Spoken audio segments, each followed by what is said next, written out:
Fala aí, Headbangers do canal United Way Metal, estamos de volta para mais um Metal Relics. Dessa vez vamos falar sobre uma figura que já é repetida aqui no canal, né? A gente já fez um vídeo de indicações dele, que foi exibido no canal do Casa Gastão. Exatamente. Eu lembro que teve alguns comentários assim, cara, o vídeo do Gastão abrange um público muito maior, né? E tinha muita gente assim que desdenhou do rapaz, né? Eu não sei porquê, poxa, um cara que sofreu tanto nessa vida, né? E a gente curte, cara. Eu não sei, às vezes se parece, não quero julgar errado, mas parece que as pessoas têm uma certa má vontade com ele. Eu falo isso porque eu já tive essa má vontade com ele no passado. Que é isso. Então a gente tá aqui mais uma vez para falar sobre o Blaze Bayley até a gente conseguir convencer você. Play to win, not scared to lose. Walk the path you choose. Yeah! Fortune favors the brave. Risking it all again and again. Fortune favors the brave. All of the fall and climb on again. Então, Se Começar foi o primeiro disco solo da carreira do Blaze Bayley. Ele foi lançado ali em 22 de maio de 2000, cara, novo milênio. E o produtor Andy Sneap, né, cara, outra figurinha repetida aqui no canal, que a gente sempre tenta ali deixar claro que ele se sobressai no quesito produção, né?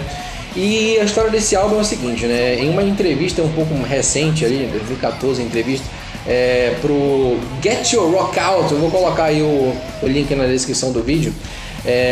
Ele fala nessa entrevista, contando a história do disco, que ele queria falar sobre a consciência das máquinas, né? Ele queria abordar um pouco esse tema.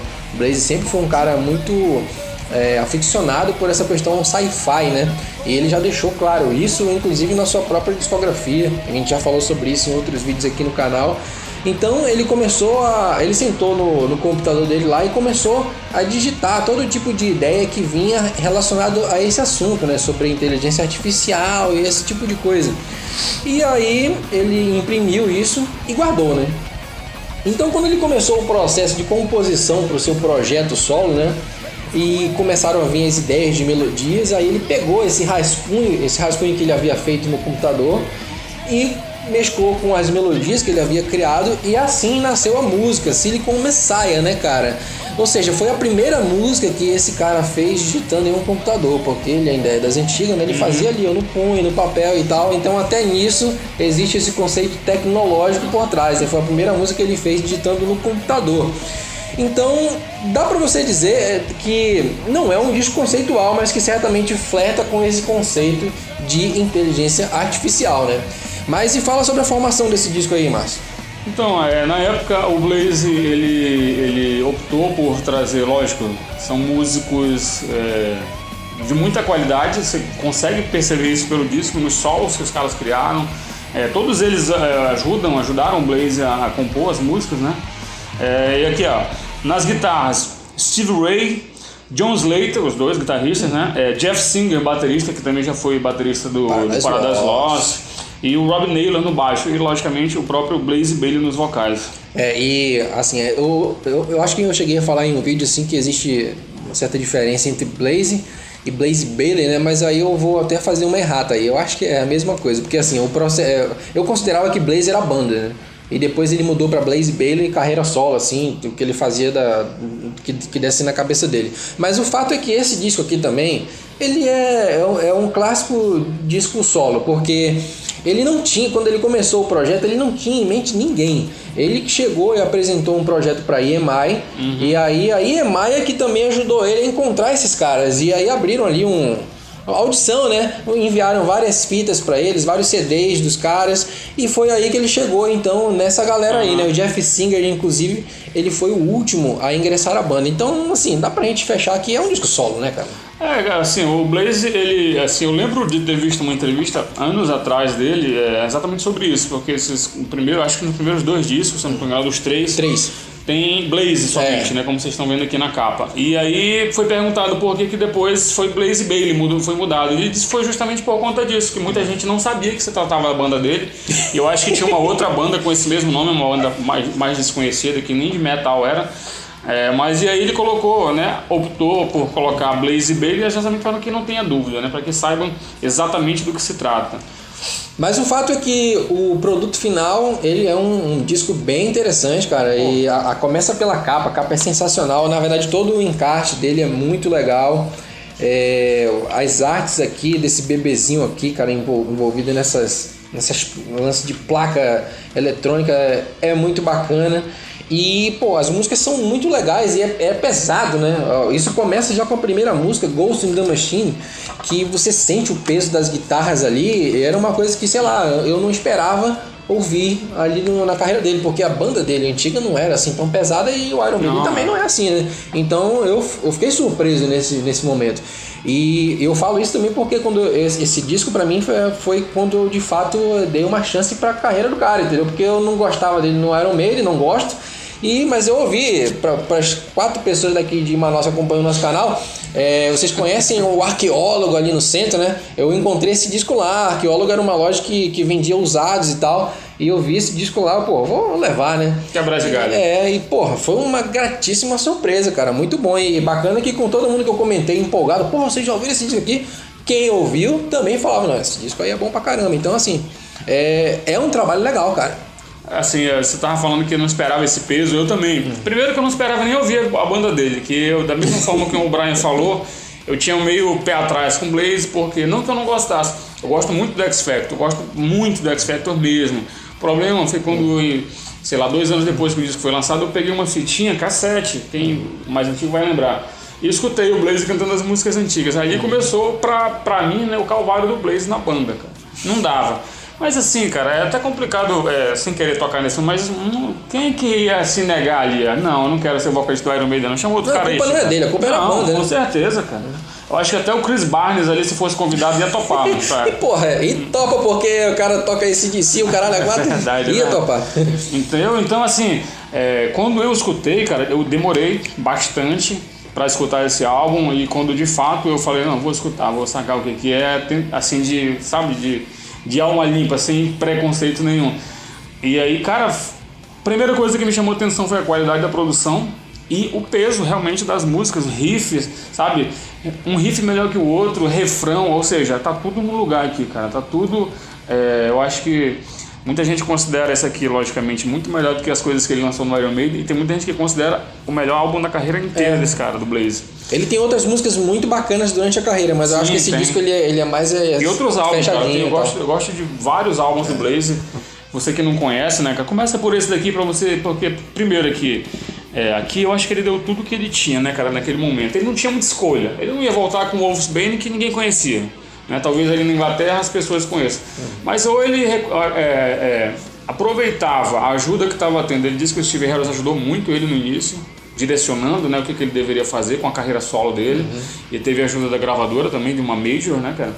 E ele não tinha muita escolha. Pegou um time ali de primeira músicos, embora não conhecesse, tão conhecidos, mas competentíssimos, né, que ajudaram o cara a fazer o disco que ele é. E principalmente a produção do Andy Sneap, né, cara? Ele pegou um cara top, ele falou, não, pegar esse cara que eu preciso de um som grandioso. Eu vi uma entrevista dele, falou, e ele conseguiu exatamente esse som que ele queria, né, cara? Que o Andy Sneap, vocês que conhecem o trabalho, se vocês não conhecem, procurem qualquer álbum que ele produziu. Ele só não fez milagre ali no Enemies of Reality, mas aí também... Mas ele ainda tentou dar uma consertada, porque foi o Kelly Gray que produziu esse álbum, né? Destruiu lá o som do álbum. Pois ele não fez o milagre de consertar porque o material tem que colaborar, né? Ele tentou, né? Mas o material aqui, ele colabora, cara. Como eu falei, certeza. Ghost of the Machine, a primeira música do disco, é muito bacana. Aqui eu acho que o grande diferencial do disco, e na verdade do Blaze, são os refrões, né, cara? Ele trabalha muito bem essa parte da música. E depois vem Evolution, que aqui é uma música que tem compassos diversos, boas passagens, guitarras interessantes. Pesado. Só que o refrão dela peca um pouco, eu não gosto muito desse refrão dessa música aqui. Aí você tem a música Silicon Messiah, que é uma música um pouco mais pretensiosa, né? Uma música que tem... ela é mais longa, é uma música um pouco mais complexa, e como ela é a música que carrega a faixa título, ele tinha Ele queria que a música fosse mais grandiosa. Não é uma das melhores do disco, mas é uma grande música. E aí depois você chega em Born as a Stranger, cara, que aqui sim, pra mim, não tem como. Pra mim é a melhor música do disco.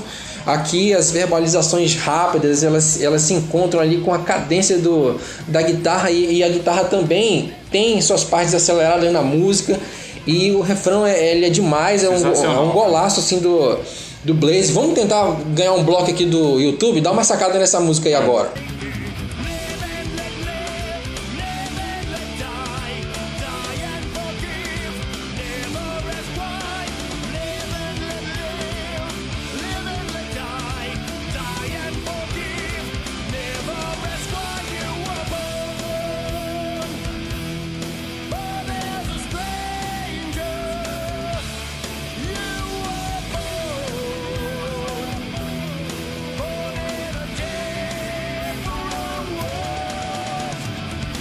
E pô, além de Born as a Stranger, tem The Hunger também, que é uma outra música mais cadenciada. Essa sim, eu acho que é a música que quebra um pouco o ritmo do disco. Não diria que é uma música ruim, mas é uma música que tá abaixo das outras. Mas aí depois ele volta com tudo com The Brave, cara, que é outra música sensacional, uma música direta, até como ela se conclui, é uma música bem incisiva e tal. E aí outra música que eu acho demais pra mim nesse disco é Identity, cara. Essa outra música que eu curto demais, pra mim é um dos clássicos desse disco aqui. A gente na sequência aqui, Reaching for the Horizon, que, né, assim, eu não considero uma boa música de heavy metal, com certeza. Aliás, o Brian tava falando aqui que a música The Hunger, né, talvez não seja ali comparável às melhores, mas mesmo assim não deixa de ser uma música muito boa, entendeu? Talvez pelo alto nível do álbum, né, cara, da qualidade das músicas, a gente mesmo que não queira escolha, né? Mas eu tava lendo umas resenhas e muita gente falando dessas músicas também, defendendo essas músicas que de repente não estariam ali naquele mesmo nível, mas outras duas que eu citaria aqui. The Launch é uma música que ele até toca ao vivo, ela também. Ele toca várias músicas, cara. Ele lançou um DVD em 2014, live, acho que em Praga, na República Tcheca. Tem várias músicas do álbum, né? Ele tá com formação completamente diferente agora. E tem The Launch, né? Que é uma música foda.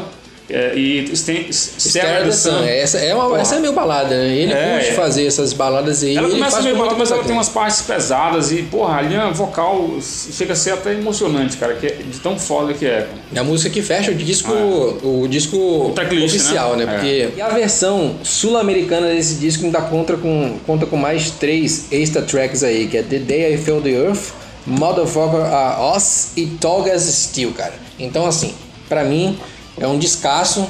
Se você não conhece, a gente fala de novo aqui, cara. Eu já até havia indicado esse disco aqui na época que a gente fazia os Metal Relics e indicava ao mesmo tempo o Metal Relics do Painkiller de Judas Priest, que é um vídeo que eu acho bacana pra caramba, você tinha que assistir, cara. E aí eu falo sobre esse disco aqui, mas bem rapidamente. Então agora ele ganhou o seu devido tempo aí. Merecidamente, né, cara? Então assim, vale a pena demais você ouvir esse disco aí, cara. É isso aí.